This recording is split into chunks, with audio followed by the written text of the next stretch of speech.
Bueno, creo que ahí ya está.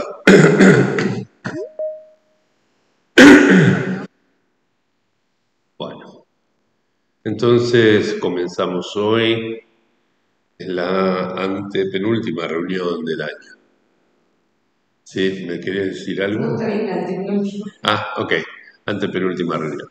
Bueno, entonces, buenos días, buenas tardes.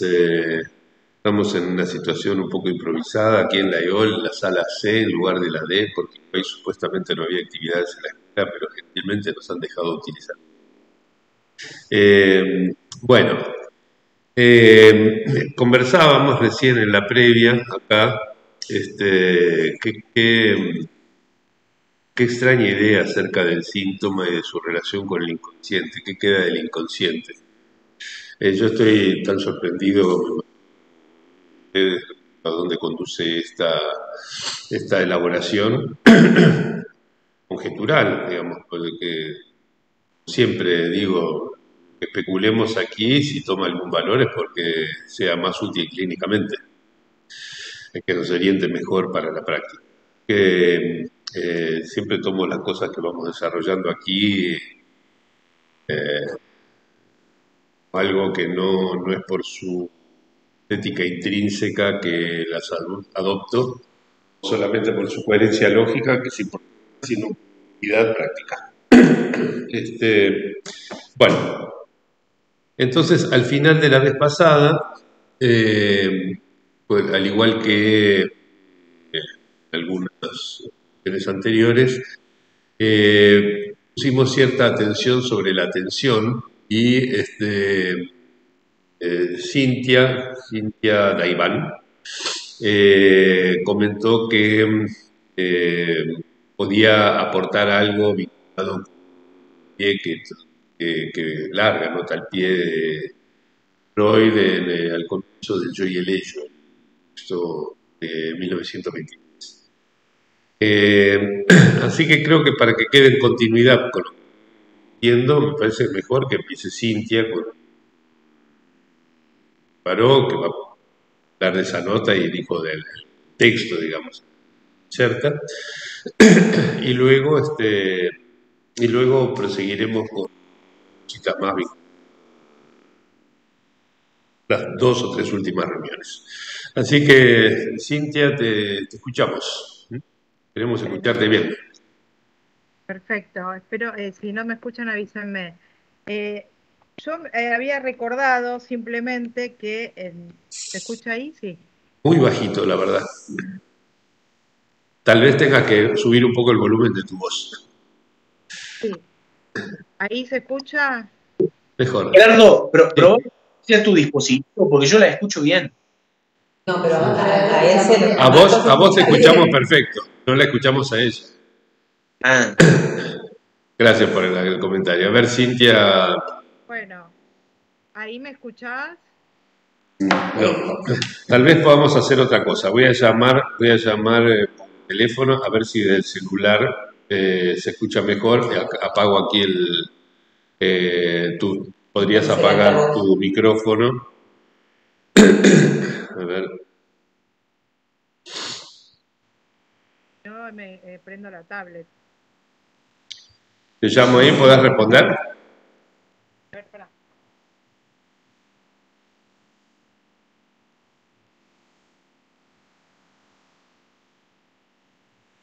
Digo, esto yo pensé que me escuchaba. Bueno, entro por la tablet. O por el celular, por donde te parezca más cómodo. A ver, pará, voy a apagar acá. Dale.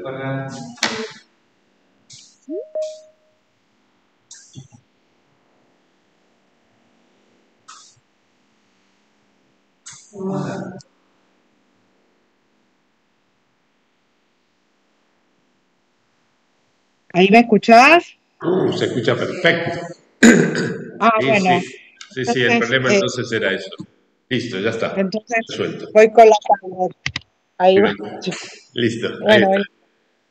bárbaro. Bueno, no, no sé si está encadenado con lo que habían tematizado en la última parte, pero recordé que en una nota al pie larga del Yo y el Ello, Freud se refería al tema de la atención, que vos habías propuesto investigarlo un poco.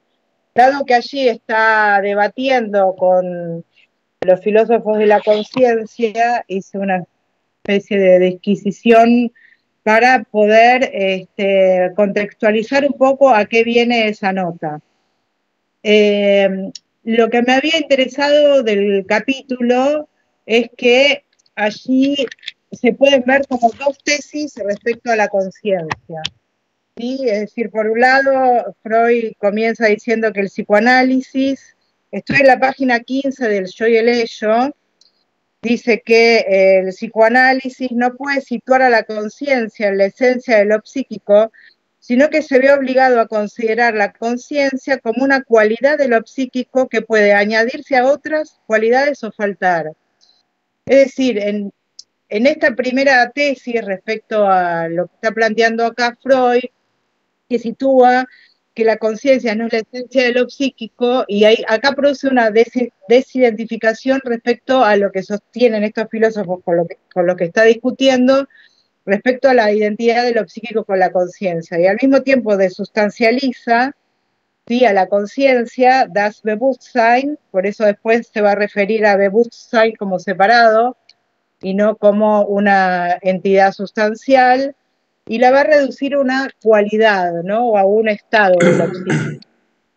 Que incluso lo que les va a decir, lo que está argumentando, que son todas cosas obvias para nosotros, pero digamos que es un atributo que puede faltar a la conciencia, con lo cual ella se está adelantando un poco a la idea de la inconstancia de esta presencia del atributo conciencia en los procesos psíquicos, y a que ya un poco lo que aparece en este capítulo, que el conflicto, que es algo que vos estás poniendo en duda, pero acá todo lo plantea en términos de conflicto psíquico, ya no se va a jugar en torno a un yo conciencia inconsciente, sino que el juego, la lucha va a ser en el campo de la conciencia, ¿no?, de inconsciencia, entre distintos tipos de inconsciente, entre el reprimido y no reprimido, que es el que aparece en el campo del yo. Entonces, por un lado hay una tesis que plantea Freud digamos, rompe con la identificación de lo psíquico con la conciencia, desustancializa la conciencia y la pone como una cualidad inconstante.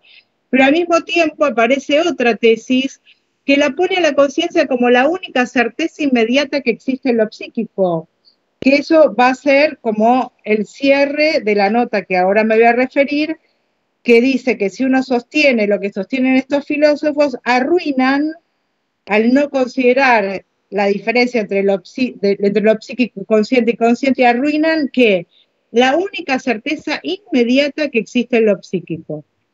Y la conciencia, que ahora va a ser el ser consciente, porque lo ha desustancializado la conciencia, el Bewusstsein, va a decir que invoca la percepción más inmediata y segura.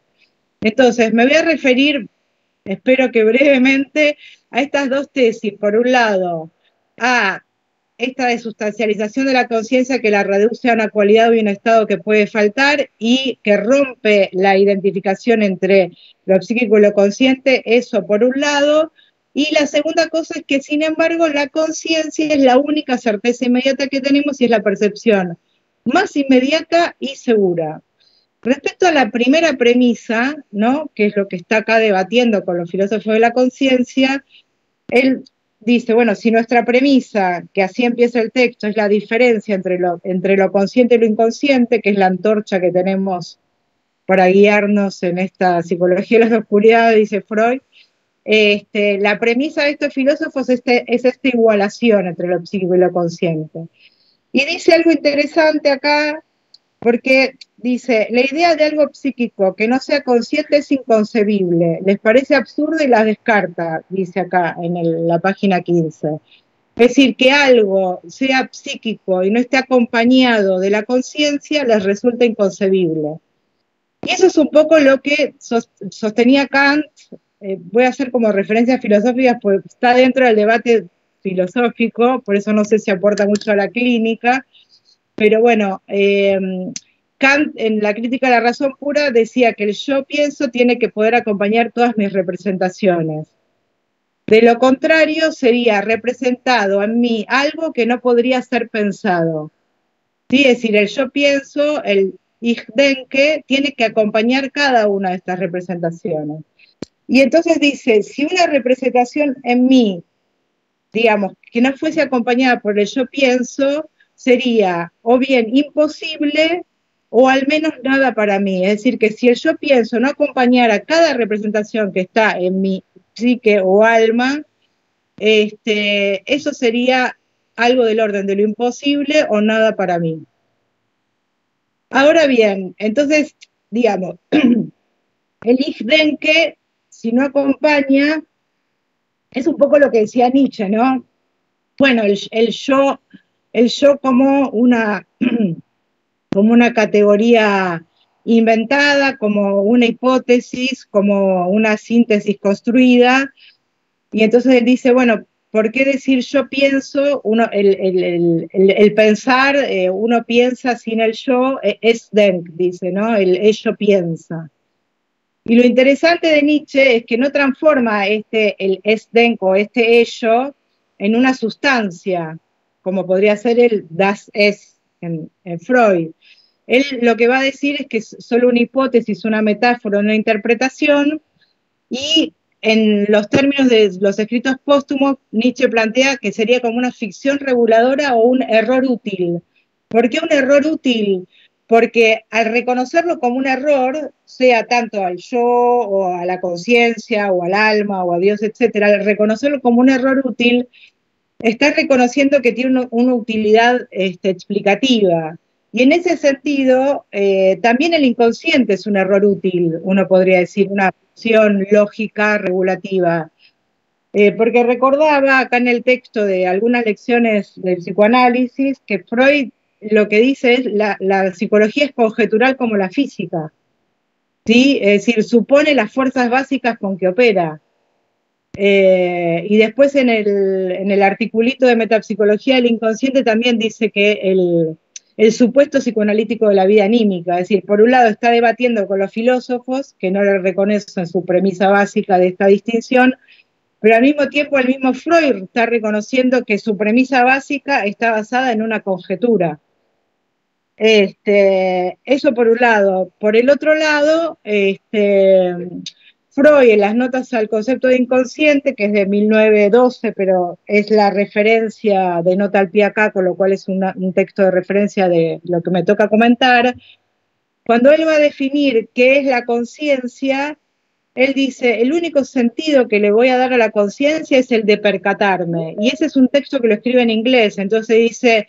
el nos percatamos, él dice we are aware, y dice ahora llamemos consciente a la representación que está presente en nuestra conciencia y de la que nos percatamos, we are aware, y hagamos de este el único sentido del término inconsciente.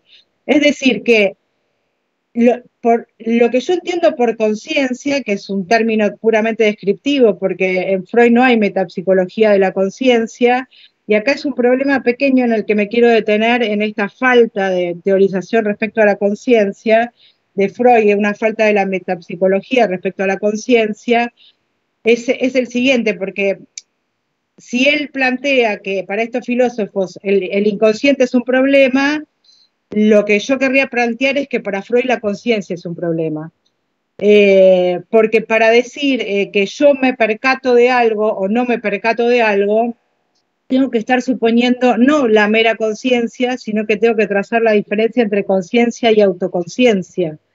Porque para que para que el yo pienso pueda decir que estas representaciones son mías y me percato, no solo basta, digamos, la instancia de la conciencia que tenga como contenido de su pensar algo, por ejemplo, cuando yo digo, yo pienso que esto es una pantalla, lo que está en el contenido de mi conciencia es esta pantalla. Para que este contenido yo lo reconozca como mío y entonces yo me aparezca a mí mismo como pensando y me descubra como el sujeto de este pensamiento, ¿sí? Me tengo que desocupar de este contenido de la pantalla y el acto de mi pensar aparecer como un contenido. Entonces yo tengo que decir, yo pienso que esto es una pantalla. Entonces, lo que tengo como contenido de mi pensar es no solo el contenido, sino el acto que está pensando ese contenido. Es decir, tengo el sujeto y el objeto, el acto y el contenido en mi pensar. Entonces, solo así yo podría estar diciendo, como dice Freud, que me percato de algo. Si no, no lo podría decir. Entonces, en Freud no hay una distinción entre la conciencia y la autoconciencia. Y por el otro lado hay algo interesante que agrega Kant, perdón por estas disquisiciones tan filosóficas, pero hay algo que agrega Kant que dice, el yo pienso tiene que poder acompañar todas las representaciones. Pero para que yo pueda decir que estas representaciones son mis representaciones, no basta que el yo pienso como autoconciencia las acompañe, sino que esta autoconciencia, que la va a llamar la unidad trascendental de la autoconciencia, tiene que ser una y la misma, es decir, tiene que ser un único yo pienso que acompaña la multiplicidad de las representaciones. Porque si no, fíjate lo que dice Kant, dice, solo puedo comprender en una conciencia lo múltiple de las representaciones, que llamo a mis representaciones, perdón, solo porque puedo comprender en una conciencia lo múltiple de las representaciones, llamo a todas mis representaciones, pues si no tendría un yo tan abigarrado y diferente como representaciones tuviese consciente. Es decir, tendría si cada yo pienso acompaña una representación y no tengo una unidad, que después Freud la va a poner en el yo, ponele, tendría tantos yo piensos y tantos yo múltiples como representaciones tendría. Entonces pueden ser mis representaciones a partir de esta unidad del sujeto. Entonces, en el percatarse hay algo que Freud no distingue, ¿no? Esta diferencia entre conciencia y autoconciencia, y digo que no hay una metapsicología porque las descripciones de Freud respecto a la conciencia son de este tipo. Sin embargo, cuando se habla de conciencia, todo el mundo sabe inmediatamente por experiencia de qué se trata. Es decir, es una experiencia tan inmediata que no necesita ninguna teorización. Es decir, es un punto de vista absolutamente descriptivo. Bien, entonces, eso respecto al primer punto que yo remarcaba, respecto a dos tesis que yo veo respecto a la conciencia aquí, y ya de a poquito vamos a llegar a la atención. La primera, ¿no?, que acabo de decir, respecto a romper esta idea de lo psíquico con lo consciente, poner a la conciencia con la cualidad, y la problemática de la no distinción entre la cualidad y la conciencia. El segundo punto que nos va a llevar hacia la atención es esto de que la conciencia, pese a estas dificultades que tiene, es la única certeza inmediata que tenemos, con lo cual refutar la conciencia o poner, como dice en la página 18 de la nota, lo no percibido dentro de la conciencia a través de gradaciones de nitidez, que ya me voy a detener eso, pero decir, algo que veo poquito, bueno, eso sería lo poquito consciente, eso arruina la única certeza que tenemos. Por eso él dice, el ser consciente es un término, acá lo traducen por expresión, él dice, es un terminus solamente descriptivo, ¿no? Y remite a esta percepción, que es la más segura y la más inmediata. Entonces me quiero detener en la seguridad por un lado, que implica, y en la inmediatez por el otro. Respecto a qué es la percepción más segura. Es decir, el hecho de ser consciente, Bewusstsein, ¿no?, porque ya desustancializó la conciencia, entonces en adelante usa estos dos términos separados, el ser más su atributo. Este hecho de ser consciente es el único carácter de los procesos psíquicos que nos vienen de forma inmediata e indubitable, tal como lo sostenía Descartes en las meditaciones. ¿Y qué sería esto que es lo más seguro? Es decir, es algo un poco en la línea de Descartes, porque Freud no es tan distinto de lo que dice Descartes ahí, es algo de lo que no puedo dudar. ¿Por qué? Porque si yo en este momento estoy teniendo una percepción, un sentimiento, algo que me viene de afuera, algo que siento dentro, algo que estoy pensando, no puedo tener duda de que yo en este momento estoy pensando en eso. Tengo la claridad de que en este momento estoy teniendo esta certeza inmediata de que estoy teniendo este contenido en mi representación.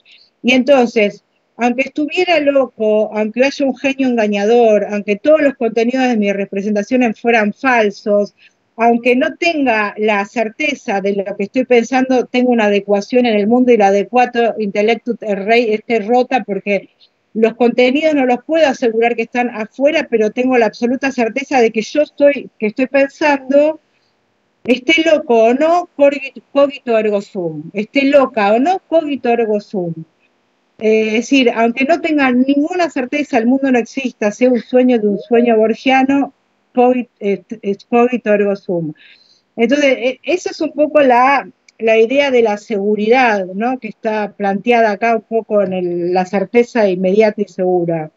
Ahora bien, la certeza que tiene la conciencia no es tan cierta. ¿Por qué? Por esto que acabo de decir. Porque la certeza es existencial. Es decir, yo estoy loca, no tengo ninguna certeza de nada, pero lo que no puedo tener no sirve para el conocimiento, la conciencia. La conciencia sirve para la certeza existencial, pero no me sirve para conocer, porque justamente no me asegura que los contenidos que yo poseo en mi conciencia se corresponden a algo verdadero afuera, o simplemente que no se corresponden con otros procesos que me están pasando. Es decir, simplemente yo tengo la certeza de lo que me pasa, pero como dice también Freud acá, no sé ni por qué me pasa, ni por qué tengo estos contenidos en la conciencia y ni lo que no tengo en la conciencia, por qué no lo tengo. Es decir, la conciencia es segura en un punto y es absolutamente insegura en otro punto. Por eso Freud dice en la página 17, el distingo entre conciencia e inconsciente es un asunto de la percepción y se lo ha de responder por sí o por no. Es decir, esta antorcha que tenemos es así descriptiva y es sí o no, está consciente o no. El acto mismo de la percepción no nos anoticia de la razón por la cual algo es percibido o no percibido, ¿no? Es decir, para noticiarnos de algo más, para Freud en este texto, hay que ir a la dinámica psíquica. Por ejemplo, para saber por qué algo es percibido o no percibido, o por qué determinados contenidos están fuera del campo de la conciencia, para poder percibir qué es esto fuera del campo de la conciencia descriptivo y poder elucidar la diferencia entre preconsciente e inconsciente, hay que ir a la dinámica. Entonces, la seguridad tampoco es tan seguridad. Y tampoco es tan, digamos, tan distinta, ¿no? En el sentido de Descartes, de poder plenamente saber qué es lo que se me aparece en esta conciencia, de la que también Freud hace algunas críticas respecto a su carácter lacunario, estas series incompletas, etc. Entonces, eso por un lado. Y por el otro lado, voy a saltear esto un poquitito para que no sea tan largo, el tema de la inmediatez, ¿no? Que es lo que dice, es la percepción más segura e inmediata. Y el tema de la inmediatez nos arroja al problema de la temporalidad, ¿no? Porque, y acá está el punto clave que está debatiendo con estos filósofos, porque que una percepción sea inmediata, si bien me da esta seguridad y claridad que tengo, que estoy teniendo este contenido, al mismo tiempo lo que me implica la inmediatez es esta fugacidad que tiene, esta no durabilidad. Es decir, es inmediata, pero no es durable, es fugaz. Y entonces lo que se pregunta Freud, que esto es un poco lo que está debatiendo en la página 16, es, si yo lo retomo desde las notas del inconsciente, que dice más o menos lo mismo. Yo tengo ahora en mi conciencia una representación. Esta representación desaparece por esta fugacidad de la conciencia que tiene, ligada a la temporalidad, que es un poco lo que veía San Agustín también, esto de el pensamiento ligado a la temporalidad, y luego retorna este contenido pero no retorna por una nueva percepción, sino que retorna desde el recuerdo. Entonces, tengo una representación, desaparece y retorna desde el recuerdo. Ahora, esto que retorna desde el recuerdo, en el intervalo entre que estuvo en mi conciencia, desapareció y volvió, ¿qué pasó en ese intervalo? ¿No? Ese es el problema de la inmediatez, es decir, ¿qué pasa con el contenido en este intervalo? Eso es lo que va a debatir un poco Freud. Ahora, entonces, antes de entrar un poquitito, una última referencia respecto a esto de la inmediatez, para ver qué ocurre en el intervalo, qué es lo que está debatiendo, que es lo que va a sostener Freud, que en ese intervalo también fue algo psíquico. Recordaba que el problema de la inmediatez de la conciencia también es un gran problema en la filosofía, por ejemplo, en Descartes, porque es el punto que lo lleva a sustancializar el ego cogito. ¿Por qué? Justamente por esto, porque si yo solo tengo certeza inmediata, que es lo que dice Freud, cuando estoy ejecutando el acto de pensar, pero cuando lo dejo de ejecutar, no sé qué pasa, esto se inscribe en otro lado, ¿cómo me aseguro entonces que estos pensamientos se estabilicen y estén allí todo el tiempo presente? Tengo que postular ya no que hay un ego cogito atado a la temporalidad, sino que tengo que asegurar que yo soy una sustancia pensante, es decir, no soy una ego cogito, sino una res cogitan, es decir, que paso, lo mismo que hace Freud, pero al revés, Freud pasa de la sustancia, das Bewusstsein, al Bewusstsein, es decir, agarra el participio y lo cualifica, y Descartes hace el movimiento inverso, que es, yo estoy en este devenir del tiempo del ego cogito pensante, solo tengo certeza mientras estoy pensando, pero cuando dejo de pensar, dejo de existir, dice Descartes. Es decir, todo el tiempo que yo estoy pensando, estoy cierto de mí mismo, pero si dejo de pensar, dejo de existir, dejo de comprobar mi existencia. Entonces, ¿qué hago? Paso del ego cogito a la res cogita, es decir, a una sustancia que subyace por debajo de lo múltiple, ¿sí? Ahora bien, este problema de la inmediatez lo lleva a Descartes a hablar de la atención. ¿Por qué? Porque todo a mí se me aparece de un modo inmediato, es decir, tengo percepciones que se me aparecen de un modo inmediato, tengo sentimientos que me vienen por estar unido al cuerpo, y entonces el problema ahí, ¿cuál es el de Descartes? ¿Qué es lo que lo lleva al método, a la duda y al abstenerse de juzgar? Justamente decir, frente a la inmediatez en lo que se me aparece, las impresiones internas como las pasiones y las externas por las ideas adventicias que me vienen de afuera, lo que tengo que hacer es prestar atención, abstenerme de dar un juicio, ¿sí? Contener a mi voluntad, porque la atención depende de la voluntad. Es decir, el entendimiento lo que tiene que hacer es dejarse guiar por la voluntad que le impone que atienda, es decir, que se contenga de juzgar. Entonces, así puedo, digamos, nadar en esta inmediatez hasta que no tengo una certeza, conteniendo la voluntad, prestando atención, porque a partir de la atención empecé a releer Descartes en el poco tiempo que tuve, y es importantísima la atención. Todo el tiempo está con el tema de la atención y el contener la atención, etcétera, porque lo que me hace errar justamente es el juicio. En el juicio está el error, no en la percepción. El juicio que es atribuir a un sujeto a un predicado, es decir, cuando yo digo esto es una mesa, si yo no hago una atribución frente a la exterioridad y solo me quedo con los contenidos míos, este loco no cogito ergo sum. Pero cuando yo juzgo, ahí está el error.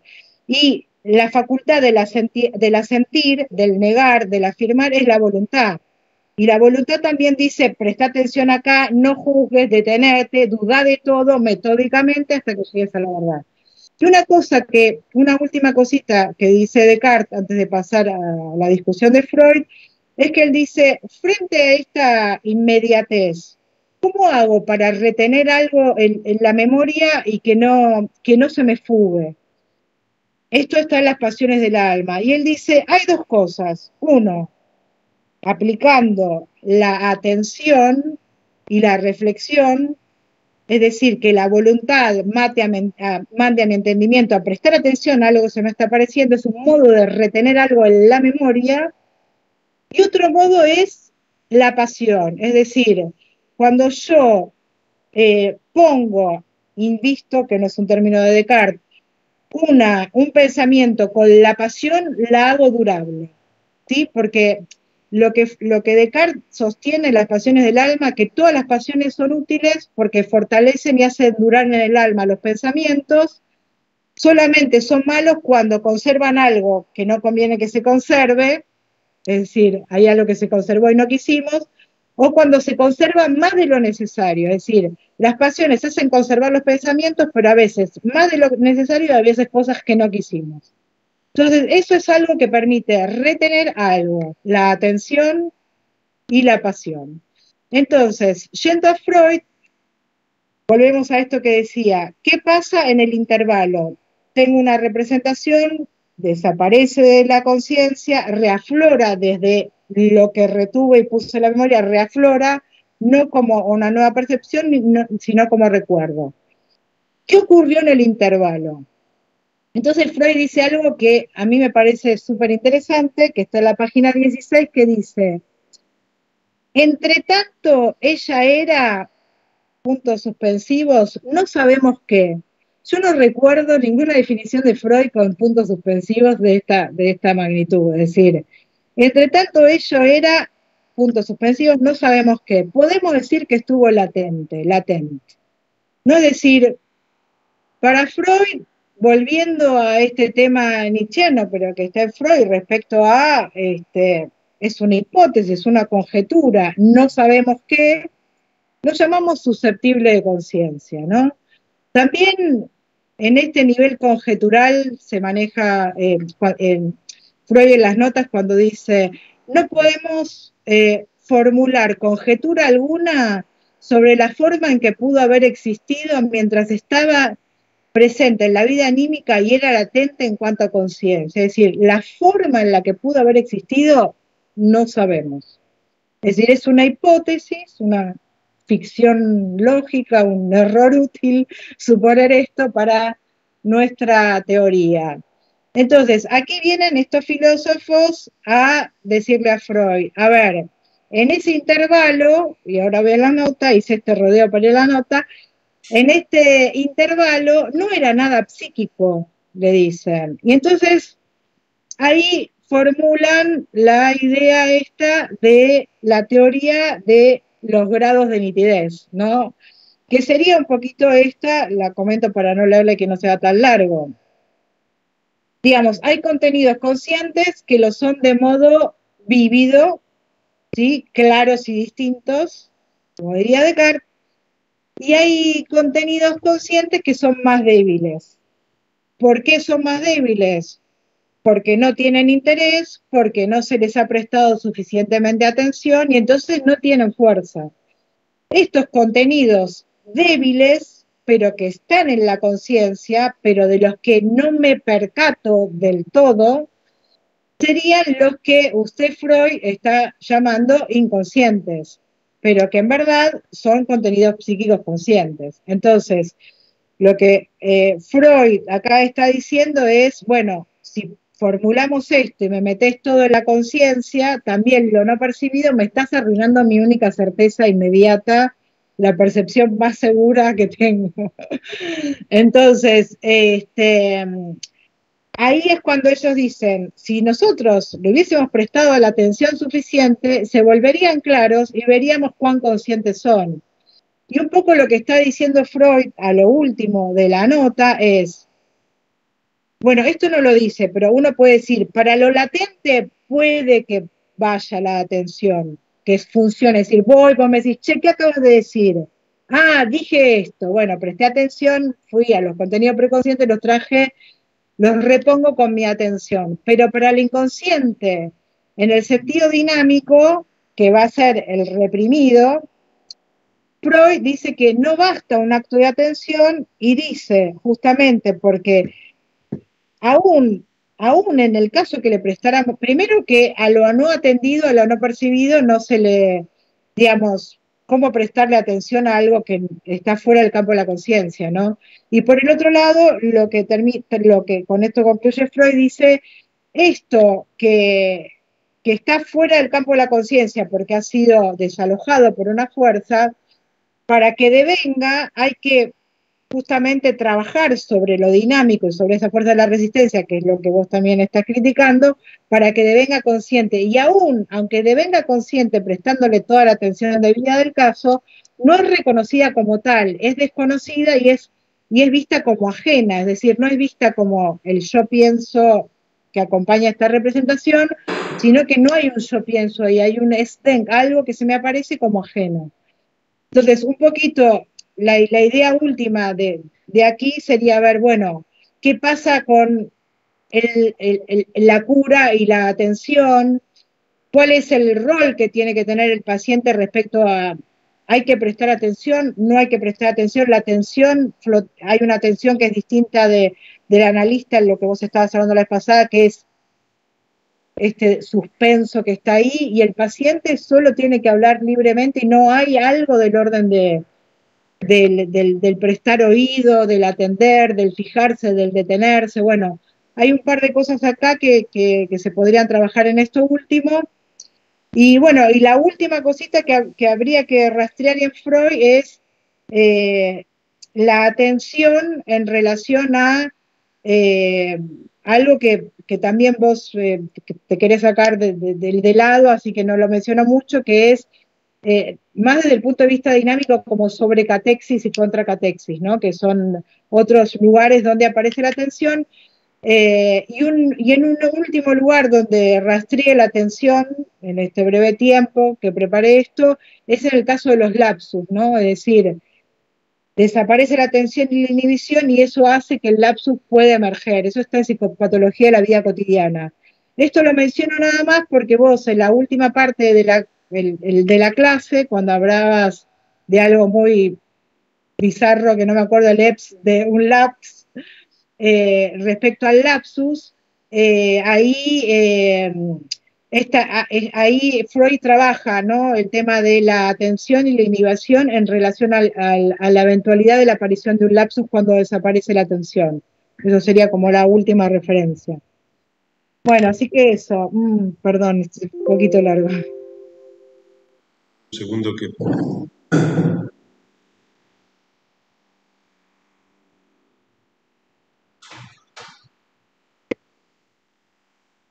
¿Se acabó la batería? Sí.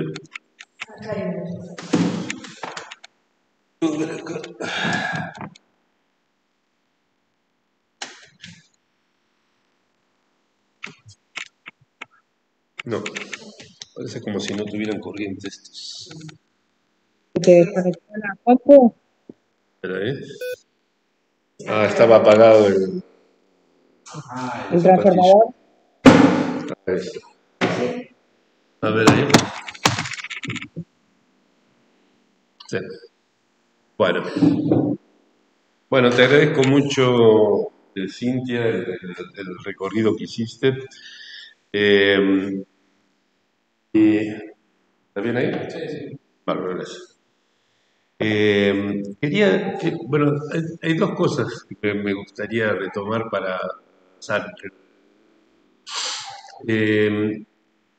Primero, esta articulación entre la atención y la voluntad, ¿no? Son variables con las cuales no solemos meternos mucho, pero me parece que hay en esta perspectiva que planteaba Carr, si mal no recuerdo, hay un error de base, ¿sí?, que es la idea de que la atención podría ser gobernada por la voluntad. Si fuera así, nunca tendríamos una distracción, podríamos estar siempre concentrados en lo que pasa, no existirían los olvidos, no existiría la psicopatología de la vida cotidiana. Es decir, que me parece que Descartes comete, como tantas veces lo ha criticado Lacan, el error de tener que suponer un hombrecito adentro del hombre, ¿sí? Es decir, algo que una especie de amo, ¿no?, que rige los procesos psíquicos, etc. ¿Quién gobierna ese amo? No sabemos. Entonces, me parece que ese es un punto por el cual podemos dejar de lado un poco esta idea de Descartes, menos lo que dice allí en el tratado acerca de las pasiones, de lo que dice acerca de las meditaciones metafísicas. Y la segunda cuestión es que a mí me parece que hay algo que clínicamente, o hasta diría en la experiencia de la vida cotidiana, tenemos presente cada vez que hablamos de la atención y de los avatares de la atención, que es que existe, creo que llegué a mencionarlo un poco la vez pasada, ahora lo desarrollo un poco más, pero que existe primero una tópica atención, es decir, que a veces ponemos atención en algún lugar, a veces ponemos atención en un lugar, a veces la atención se reparte, a veces no puede repartirse, ¿sí? Es decir, lugares en los cuales la atención está presente o ausente, a eso me refiero con generales, pero más que existe una economía de la atención. Es decir, que cuando la atención está puesta en algún lugar, en otro lugar no está, ¿sí?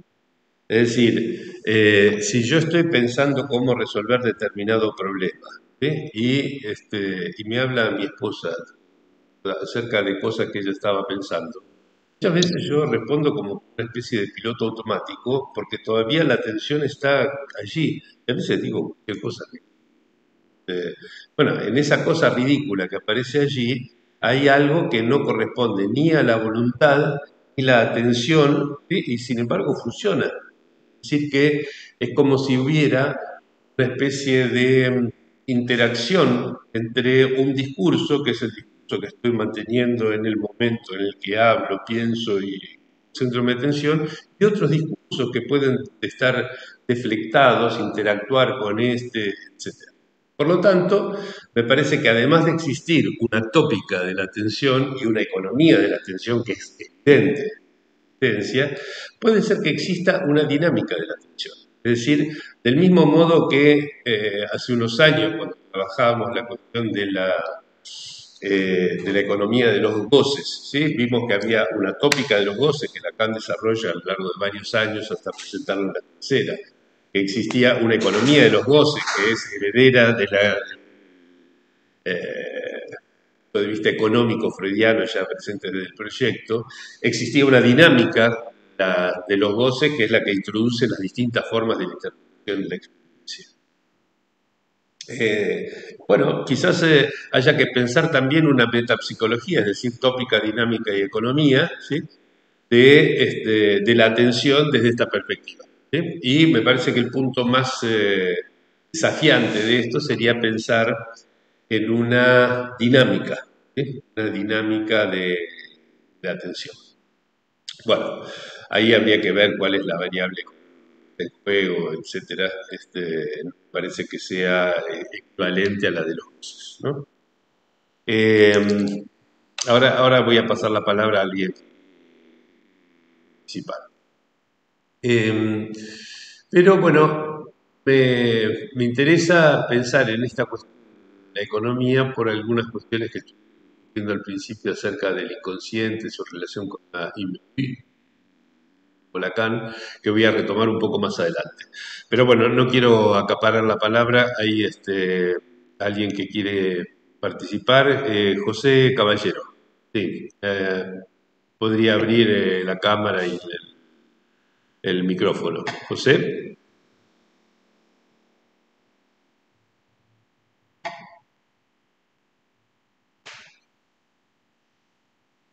Parece que levantó la mano y se fue. Bueno, ok. Cuando reaparezca, entonces sabremos qué quiso decir. ¿Hay alguien aquí? Somos un montón hoy, somos 6 aquí en la... ¿Hay alguien de ustedes que quiera dar algo respecto de lo que trajo Cintia hasta aquí? Perdón, Gerardo, una sola aclaración nada más.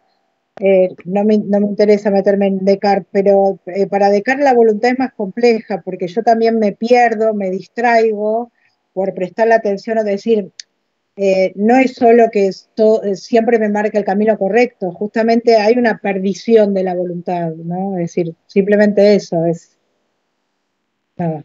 Sí, Pero sí. bueno, nada. Ok. ¿Alguien más allí de los que están participando a través de internet quiera participar? José ya bajó la mano, así que parece que... Sí, Diego, ¿por qué no venís acá un poquito? Porque no quiero desenchufar la computadora para... Ahí está, ahí está. Hola, Cintia. Hola. No, yo mientras Cintia estaba la idea de la conciencia,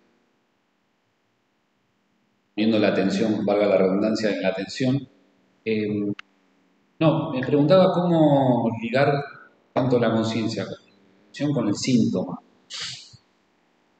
No me acordaba bien cómo había llegado el tema de la atención, entonces me preguntaba cuando, por ejemplo, en el inicio de un análisis, se empieza realmente a prestar cierta atención a las cosas y que se deje de las cosas, se saque un poco, se relegue un poco ciertas cosas de la atención tal como viene.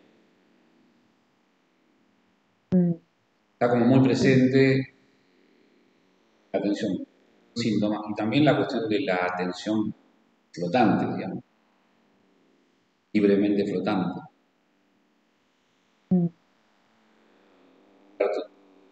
Sí, sí, la vez pasada justamente había recordado la crítica de Gleichfeben de constante, ¿no? Que es más bien como hilo sin cesar, es la idea de Gleichfeben.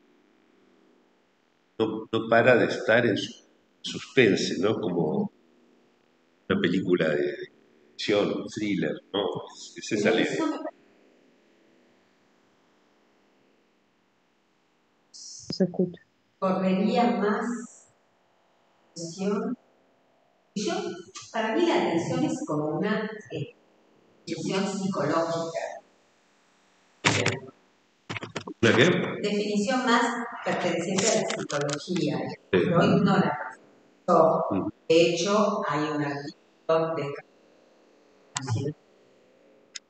de Kerman, pero digamos que toda esta temática, toda la atención flotante, a eso el psicoanalista, digamos, o cuando en la sociedad diga todo lo que se le ocurra, bordearía un poco de atención a todos, censure. Pero esto de esta definición parece que coincidiría más porque antes que nada,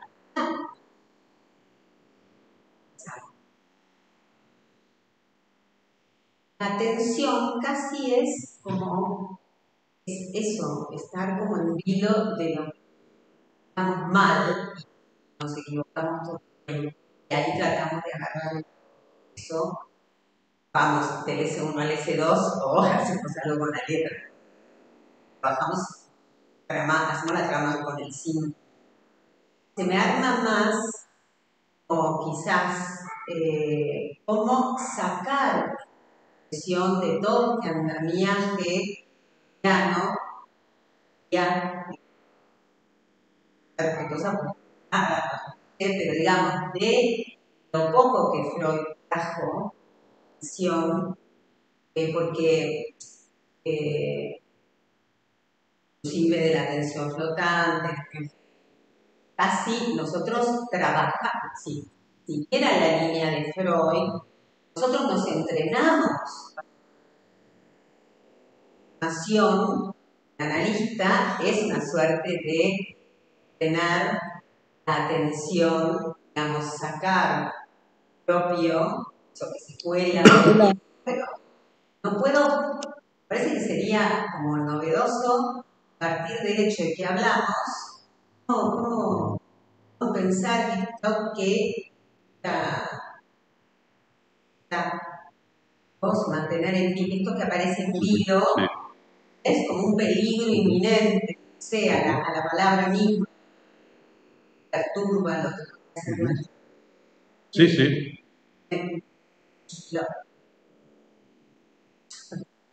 Sí, pero sí, esa tensión en ascuas, que es lo particular que introduce la acción del psicoanalista.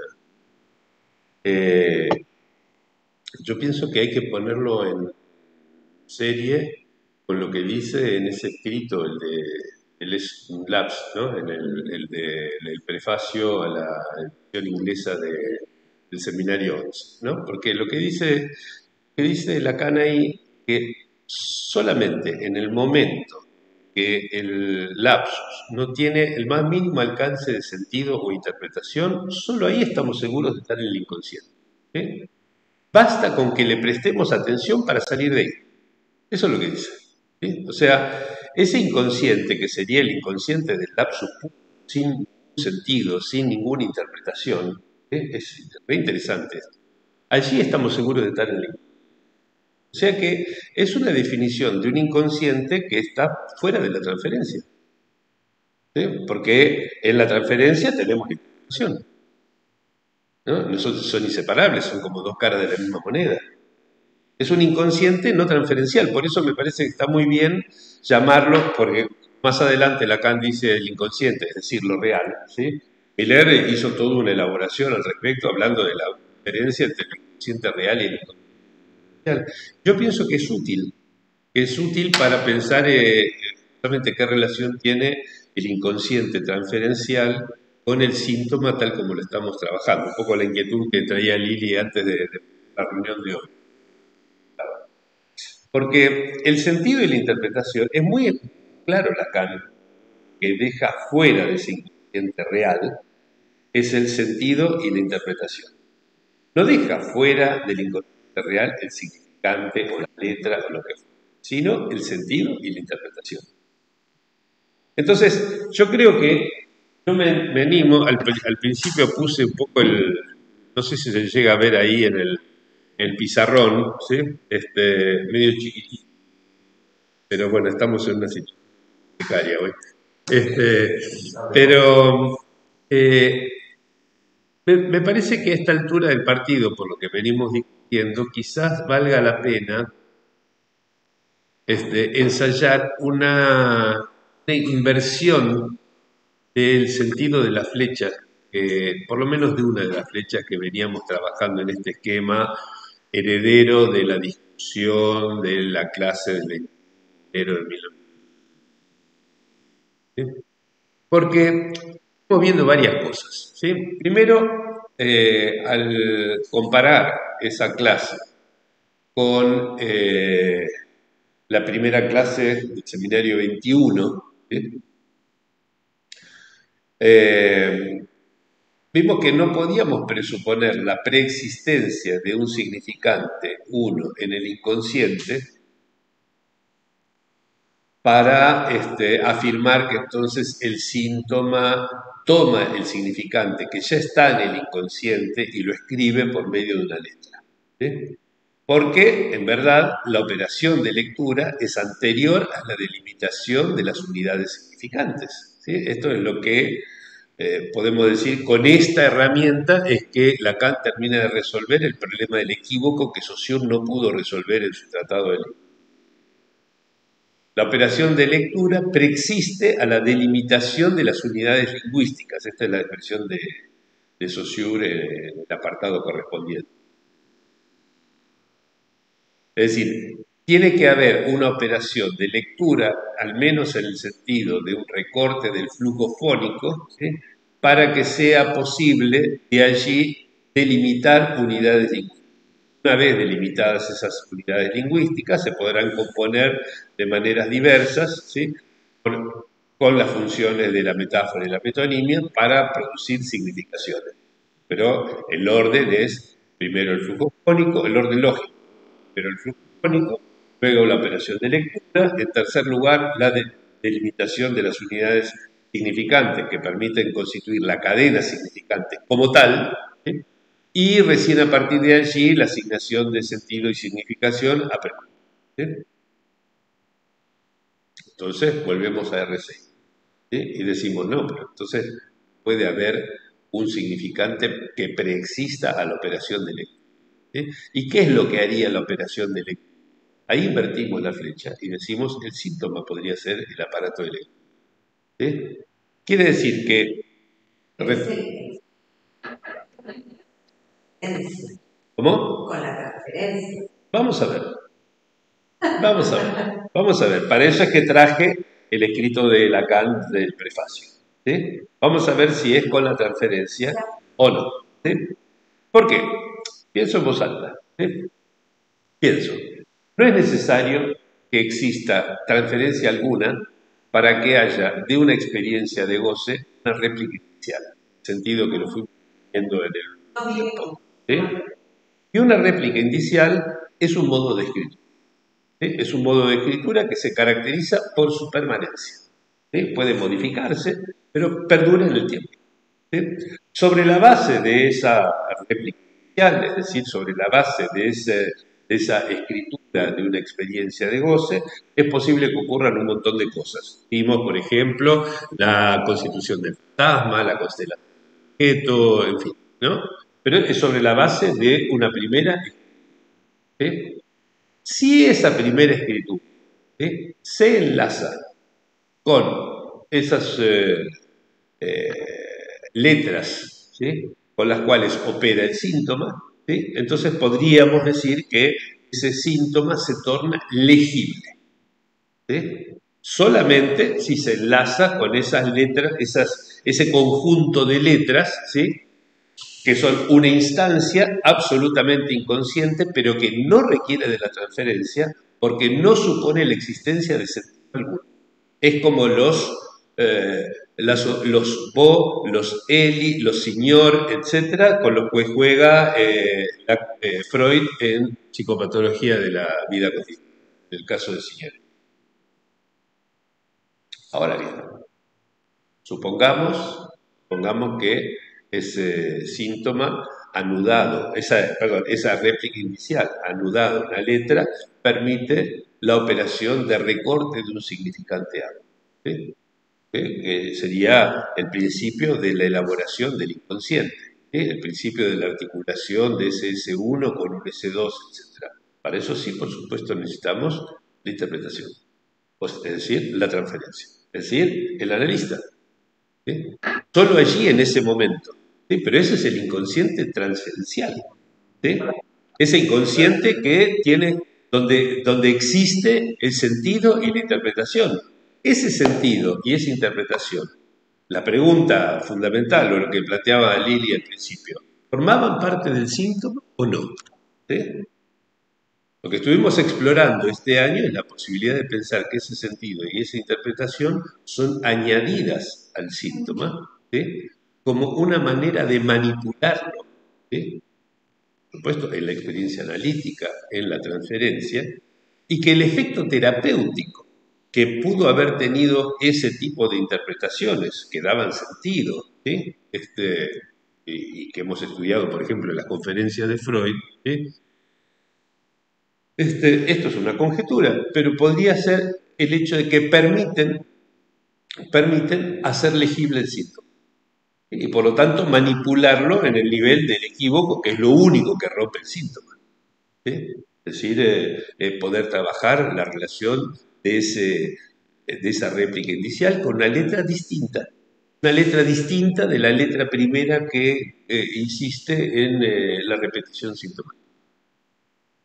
Esto me parece que es como una primera aproximación al modo en que repensamos el inconsciente. No es que nos quedamos con un síntoma sin inconsciente, sino que en el inconsciente siguiendo el último Lacan, ese prefacio, ¿sí?, en el inconsciente podemos distinguir dos dimensiones muy distintas.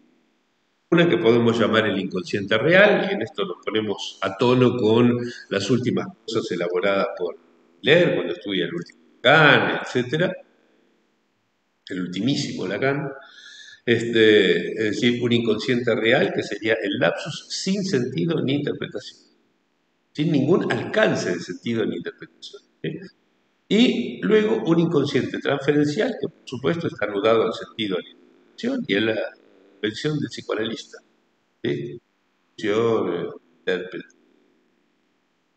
Entonces, allí el esquema se invierte, ¿no?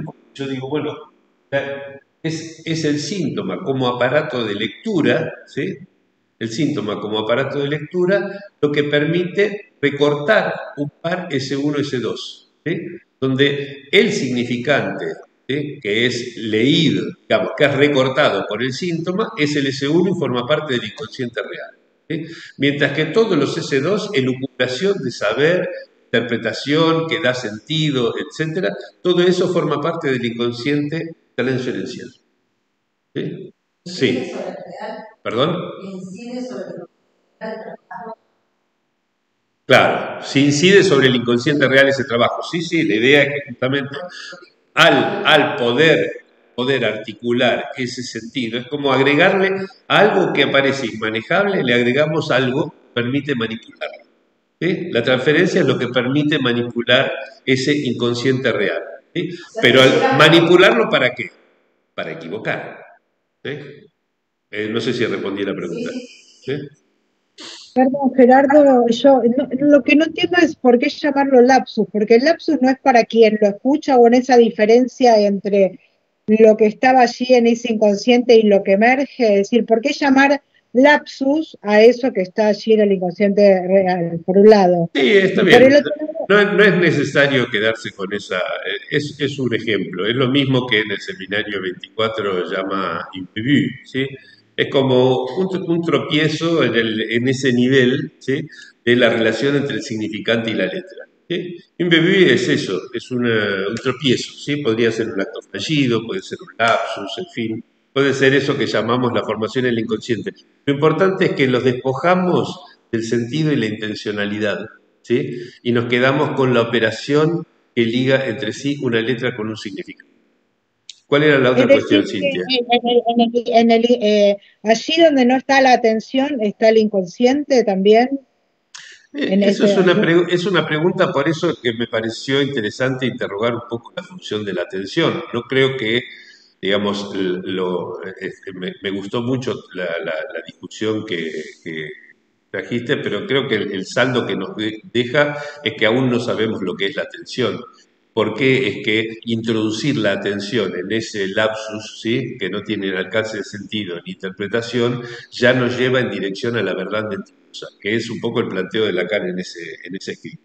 Tengo la No, lo único impresión... que se puede decir es allí donde no está, ¿qué pasa? Ok, está bien.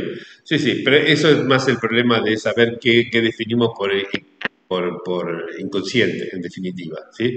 Es una cuestión definicional. Pero yo me refiero desde el punto de vista clínico. ¿Sí? ¿Por qué es que sucedería que al prestarle atención ya salimos de ese inconsciente real? Y me parece que es por el hecho de que cuando prestamos atención estamos introduciendo otro discurso que interactúa con el primero. Es decir, lo pienso así. Recuerden el caso Signorelli, ¿no? Como lo plantea Freud, que yo estoy pensándolo de una manera muy distinta, ¿sí? Pero en definitiva lo que sabemos es que había una secuencia de pensamiento, que es que él venía apesadumbrado desde antes del viaje en carro por Dalmacia o donde sea, Ragusa, yendo a Herzegovina, si mal no recuerdo, venía apesadumbrado porque en una parada que había hecho en Trafoy se había enterado del suicidio de un paciente al que él estimaba mucho debido a un problema sexual. Se había matado, digamos, ¿no? Ahí se anudan muerte y sexualidad, ¿no? Él dice, durante toda esa parte del viaje yo ni pensé en el asunto. ¿Sí? Muy bien, es decir, eso que estaba allí, momento había sido un pensamiento, ¿sí? La atención no estaba puesta en eso. Por supuesto, no vamos a suponer que se lo olvidó, ¿sí? No necesitamos hacer esa discusión. Lo que es seguro es que la atención no estaba allí, ¿sí?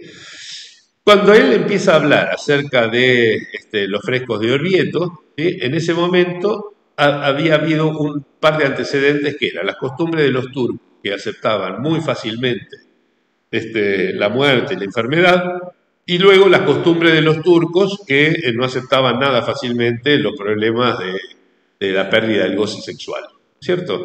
Dice, de lo primero hablé, ¿sí? Tenía su atención puesta allí. En lo segundo también tenía puesta la atención, pero decidió no hablar porque le pareció tal vez un poco inconveniente, delicado el tema para hablarlo con un conocido compañero de carruaje con el que iba, ¿sí? Pero ¿por qué desvía su pensamiento de allí?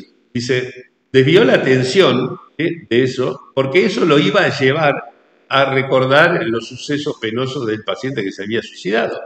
¿Okay? Quiere decir que la atención ya había ido al recuerdo de lo que pasó con este paciente de Trafoy, ¿sí? Pero él quiso sustraer la atención y es evidente que la atención en parte quedó en lo que estaba diciendo sobre los frescos del viento y una parte quedó allí, y que quedó una parte allí en el que sucedió allí es lo que a él le sorprende, que aparezca Voltrafio que remite a Trafoy, ¿sí?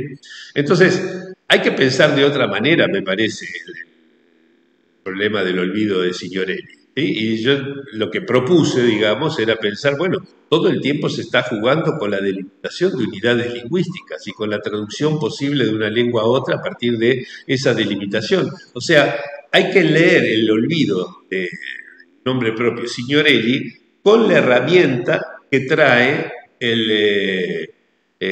¿cómo se llama? La primera clase del Seminario 21. ¿Sí? Es decir, con ese modo en el cual se recorta un flujo fónico de diversas maneras y eso da distintas unidades lingüísticas que se pueden componer de diversas maneras, ¿no? Por eso yo pienso, ¿qué fue lo que descubrió Freud? ¿Sí? Freud descubrió que había un sentido en los síntomas, ¿sí? En realidad ese sentido es un poco cuestionable, ¿no? Digamos, la existencia del sentido de los síntomas.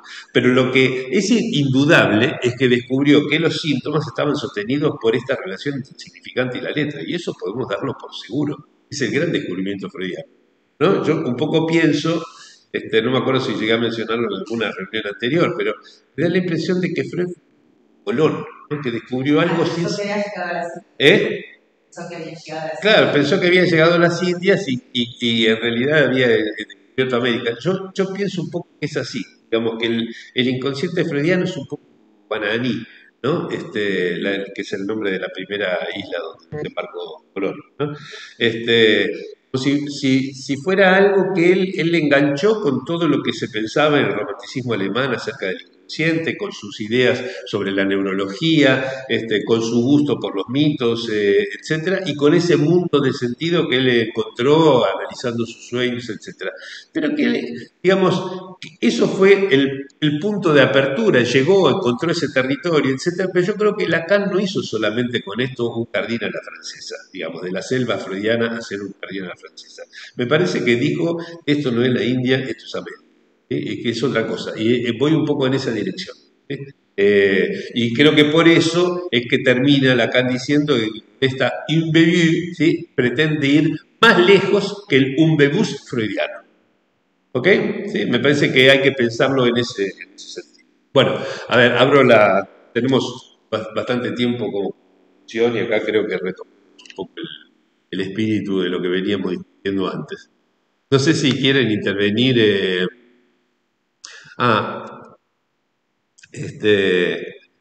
Un poema de Borges, mientras van pensando,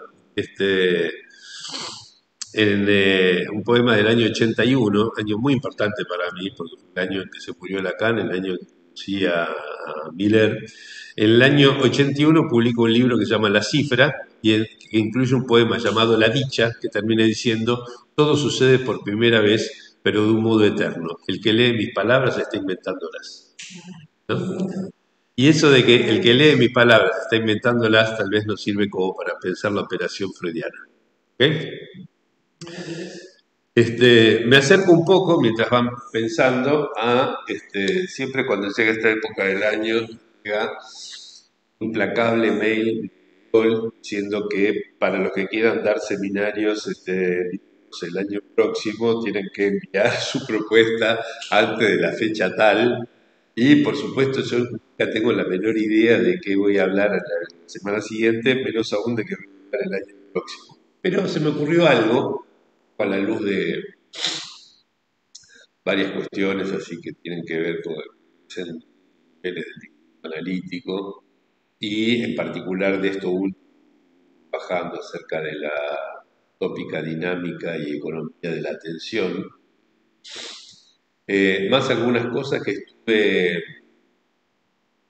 estuve leyendo últimamente, se van a reír un poco, pero estuve leyendo últimamente muchos estudios de análisis del discurso dedicados, hay una cátedra aquí de Buenos Aires, en la Universidad de Buenos Aires, dedicada a estudiar los discursos de autoayuda. ¿Sí? He leído mucho sobre el discurso de autoayuda,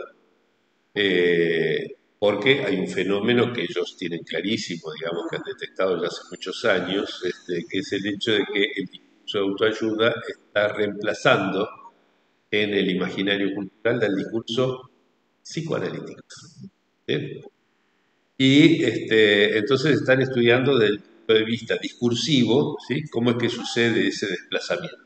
Entonces me interesó ver eh, eh, de qué manera es que puede suceder esto, y ellos lo piensan como una interacción del discurso analítico, discurso capitalista, ¿sí? O pseudo discurso capitalista, ¿no? Como que la conjunción o si en algún sentido la proliferación del discurso de autoayuda fuese heredero, ¿sí? Del psicoanálisis, pero por la inyección que introduce el capitalismo. Y me hicieron llegar el fin de semana, que fueron las jornadas de la ELP, la Escuela Española, ¿sí? Un trabajo que presentó un colega, Jesús Zambel, me lo hicieron notar porque él hacía referencia a un par de libros míos en el trabajo, pero digamos lo más interesante fue que refirieran a trabajos míos, sino el hecho de que hacía una lectura rica de la subjetividad contemporánea, ¿sí? Y de los modos en que el discurso analítico interactúa con el discurso del amo contemporáneo, es decir, de vuelta con el discurso capitalista. Desde ese ángulo es que encontré más elementos como para interesarme en el problema de cómo interactúan los discursos entre sí, que es un asunto con el que estoy a mal traer hace muchísimo tiempo, que me gusta, claro, dentro de la Asociación Mundial de Psicoanálisis, pero que periódicamente retorna en mi interés, y me interesa formalizar más allá de los que eso pueda traer, porque me parece es un tema muy interesante. Digamos, pienso yo que existen interacciones entre los y que conviven interactúan. ¿Sí? Así que probablemente esto se junte en, digamos, esto que tiene incidencias en el nivel epistémico, obviamente, y en el nivel político del psicoanálisis, me parece que se entronca con el nivel clínico en esta idea de la dinámica de la atención, ¿sí? Es decir, cómo puede haber cadenas discursivas, ¿sí? Que interactúen entre sí y produzcan resultados que no son propios ni de uno ni de otro. La famosa formación de compromiso de la que hablaba Freud, por ejemplo, en El olvido de nombres propios, no es una formación de compromiso, una sustancia que se deforma, por ejemplo, por la acción de dos fuerzas o de varias fuerzas, así que la alteran, ¿no? Que es un poco la idea de la competencia de institución del psicoanálisis en Freud, sino que es una formación de compromiso en el sentido de los significantes y de las letras. Es decir, aparecen Botticelli y Voltrafio, ¿sí? Como resultado de una formación de compromiso entre significantes y letras. ¿Sí? Esto es lo interesante. Y esa formación de compromiso tiene que ver con el modo en que interactuaron, ¿sí? Con una economía de la atención que se reparte en distintos discursos, una cadena que tenía que ver con lo que él quería olvidar y otra cadena que tenía que ver con lo que él quería decir. ¿Cierto? Hubo allí dos cadenas discursivas que coexistían, ¿sí? Y que no podemos suponer que una desapareciera y otra apareciera, sino que estaban las dos, ¿sí? En esa especie de polifonía o de pentagrama a la que hace referencia tantas veces Lacan en los años 60, 50 y 60. Y me parece que hay que pensar entonces en los modos de interacción entre discursos o cadenas discursivas, lo cual retoma el tema del cálculo de la interpretación que planteé en mi primer libro hace Sí, vas a decir algo. Ejemplo, qué libro. Idea. No, Tengo... no. ¿Qué ¿Sí? cosas leí? Ah, no, las cosas que leí, tengo un montón, tengo un montón. Acá les puedo pasar algunas referencias, eso sí. Tengo acá una carpeta en el escritorio que se llama autoayuda. Se van a divertir. Bueno, por ejemplo, les puedo tirar los títulos, aunque sea, ¿sí? Fernando Ampudia de Haro, Administrar el Yo. Estética de la creación verbal de Bastien es un clásico, pero lo leí y no me trajo tanta cosa. Códigos de conducta de Elena Bejar. Cultura psicoterapéutica y autoayuda de Elena Bejar. Discurso, autoayuda y de comunicación de Vanina Canavine. Sociedad y discurso de Van Dyck, una reseña de donde fui a comprarme el libro que todavía no leí, Van Dyck, que me parece re interesante, ¿sí? Porque ese tal vez sea mi bibliografía principal para pensarlo del año que viene, como bibliografía fuera del análisis. Es un libro que se llama Sociedad y Discurso y cuyo subtítulo es ¿Cómo incide el contexto en la conversación? ¿Sí? Es re interesante, ¿no? Porque, por ejemplo, acá estamos conversando, ¿sí? Estamos conversando, charlando. ¿Sí? Pero hay un contexto en esto, ¿sí? Y me interesa pensar cómo el contexto incide, y por ejemplo, ese contexto puede ser, no sé, la sociedad capitalista en la que vivimos. Si esta conversación estuviera desarrollando, por ejemplo, en Rusia en los años 80, quizás hablaríamos de una manera diferente. Me refiero a los años antes de la disolución de la Unión Soviética, ¿cierto? ¿Cómo incide, por ejemplo, el hecho de que estemos conversando en un contexto en el cual hay otras cosas que ocurren en este mismo ámbito, que se reúnen la gente para hacer otras cosas aquí? El contexto puede ser el contexto local, el contexto discursivo, el contexto geográfico. Eso es lo que voy a estudiar un poco, ¿sí? Porque resulta ser que la idea de Freud, el nombre propio, es que hubo un efecto de contexto. Él empieza analizando el contexto en sí, parece banal, estábamos viajando en un carro, etc. Sí, muy bien, el contexto en el sentido de vivencial, histórico, pero el contexto significante, no, todo lo contrario, es lo más relevante. Es precisamente porque, si vio la mala noticia en Trafoy, que apareció Voltrafio. Si no, no hubiera aparecido Voltrafio, no hubiera aparecido eso en la conversación de Freud con su conocido. Sí, dale. Algo, vuelvo a lo. Sí. Tratando de pensar desde. Flavia, ¿no querés acercarte acá, por favor? Porque ni se te va a escuchar ni van a saber quién está hablando. Así que mejor así. Dale. No pude escuchar a Cintia porque llegué tarde, pero la voy a escuchar en la grabación. Dale. No, me quedé pensando en esto de manipular al Cintia, ¿no? Todo una palabra. ¿Cómo pensar esto que desarrollaste en la clínica? Recordaba ayer, un sujeto en análisis. Un síntoma que se viene desarrollando, tristeza. Entonces, da sentido. Me enteré que un familiar internado, llegado, misma edad, por depresión, y cuando yo le pregunté, dije, esto es la tristeza. Ahora, desarrolla, le da sentido, Está contando esto, aparece lapsus. Pensaba esto justamente. Ahí aparece algo, ¿no? En el relato intenta justamente darle sentido a este significante, tristeza. No en el relato de por qué estuvo internado ese familiar, él entonces tendría este mismo síntoma de la tristeza. No ahí, sino en el lapsus que aparece, no sé, me quedé pensando en si tiene que ver con esto que vos desarrollás.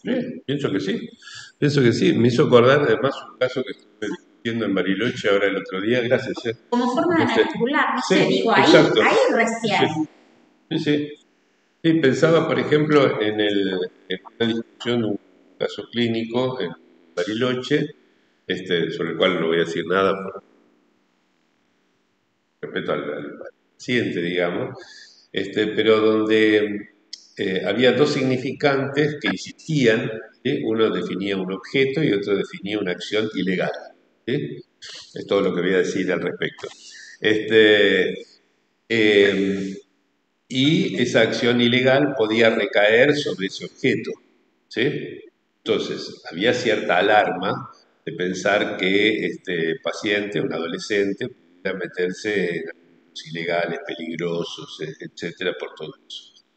Ahora, resulta ser que la función del caso, digamos, la lógica del caso, llevaba a ver que esos dos significantes, el del objeto y el de la acción, eran los significantes con los cuales él había podido armarse un ideal, ¿sí? Que al mismo tiempo le servía para sostener a un... ¿sí?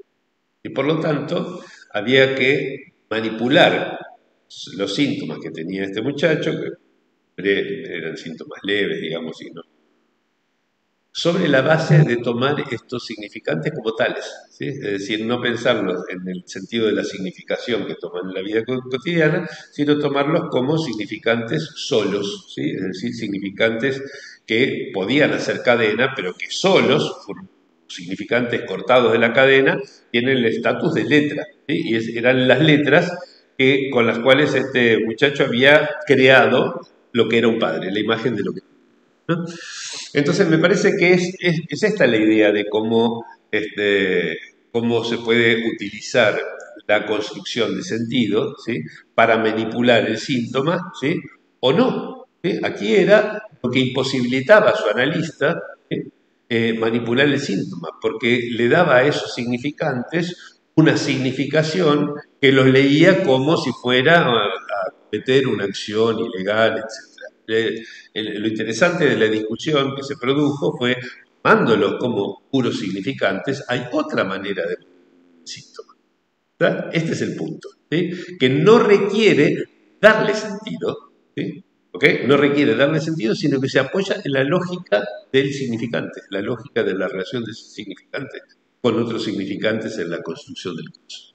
Bueno, no me quiero detener más en ese asunto, pero me parece que es interesante este punto, de pensar que cuando el equívoco aparece, se presenta, es pan comido, ¿sí? No hacemos más que, cortamos la sesión y a otra cosa, ¿sí? Pero ¿qué pasa cuando ese equívoco no aparece? ¿No? Freud decía, lo comenté muchísimas veces, que la mejor interpretación que él había visto en su vida la había dado el intérprete de los sueños de Alejandro Magno durante la campaña de Tiro, ¿sí? Que era Alejandro Magno soñó con un sátiro que bailaba y el intérprete lo que hizo fue tomar la palabra griega sátiros, ¿sí? Que significa sátiro, y cortarla en dos. Sátiros, que significa tiro es tuya, ¿sí? Es decir, no des más vueltas, métete a conquistar y finalmente conquista y produce el cambio de posición subjetiva que termina derrotando a los sitiados en ti. Bueno, ¿qué? Dice, sí, fantástico. Dice, si pudiéramos hacer todas interpretaciones de ese estilo sería buenísimo. Pero a veces no aparecen ni en el horizonte esos equívocos, ¿sí? No aparecen. Entonces, ¿cómo podemos hacer para manipular el síntoma cuando no aparecen esos equívocos? Bueno, esta es mi visión un poco instrumental de las interpretaciones freudianas que dan sentido, ¿sí? Entonces yo digo, bueno, Freud, a pesar de todo, aunque haya desembocado en Guananí y no en la India, ¿sí? Con esto lograba levantar los síntomas, ¿sí? ¿Y por qué tenían eficacia terapéutica si supuestamente estamos pensando que los síntomas no tienen un sentido, sino que ese sentido es agregado, añadido, ¿sí? Incrustado, soldado, como dice en el lado Freud, tal vez porque justamente permite manipularlo y equivocar alguno de las letras en que se sostenía el síntoma, ¿sí? Esta es la hipótesis de lectura. Por eso digo, quizás podemos invertir el esquemita con el que veníamos trabajando y decir, el síntoma, ¿sí? Puede funcionar como aparato de lectura, ¿sí? Y gracias al aparato de lectura, recortar, ¿sí? Podemos recortar un significante que, articulado con otro significante, nos da el inconsciente, la transferencia, la interpretación, etc. pero es como el agregado de una manija. Lo veo como si fuera ese triángulo, como la manija agregada al síntoma, a ese lapsus que no tiene ningún alcance de sentido ni interpretación, a esa imbevue separada de cualquier funcionalidad, ¿no es cierto? Es simplemente un tropiezo, como dice Lacan en la primera frase del 24, un error grosero, ¿sí? Esa imbevue, pero con el cual él quería ir más lejos que el inconsciente freudiano. ¿Ok? Es decir, en fin, me parece, ¿no? Recuperar algo de este descubrimiento de Freud sin la necesidad de suponer un sentido en los síntomas. ¿Sí? Creo yo que ese es el lugar. ¿Sí? Digamos, no estamos diciendo, se podría entender que, entonces no existe el inconsciente es toda una iluminación de saber. No, no, no, no estamos diciendo esto. Estamos diciendo que el inconsciente tiene dos partes. ¿Sí? ¿Sí? Una que es una elucubración de saber bajo transferencia, etcétera, ¿sí? Tenemos el inconsciente real, que es ese juego significante letra flujo que tenemos en la mira y que tratamos de definir un poco mejor en este año. ¿Sí? Parece. Perdón, Gerardo, Sí. primero te estamos viendo solo el brazo, pero no te quería interrumpir. Y otra cosita, por ahí muy elemental y que ya lo habrás dicho, pero recién se hablaba de la tristeza. Es decir, si el síntoma no tiene sentido, ¿por qué un sujeto está triste? ¿Y por qué llamar síntomas solamente a un aparato o un dispositivo de interpretación?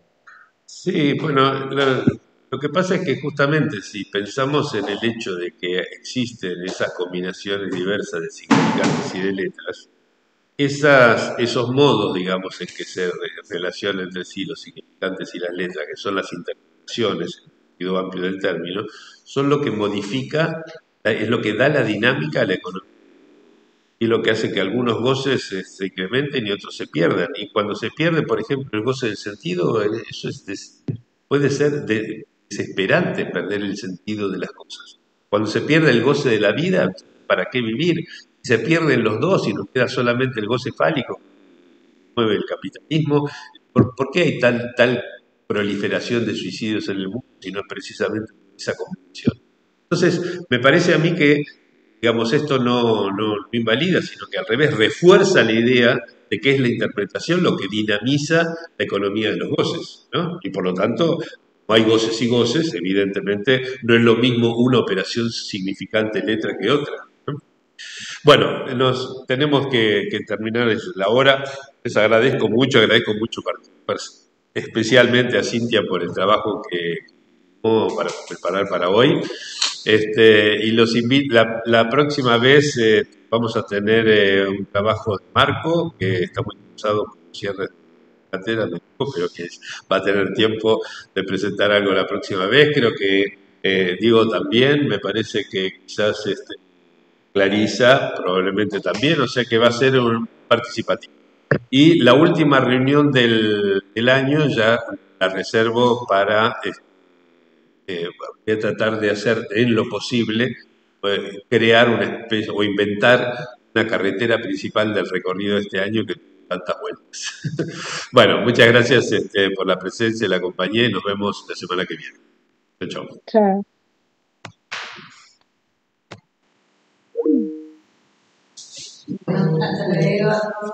Hasta luego.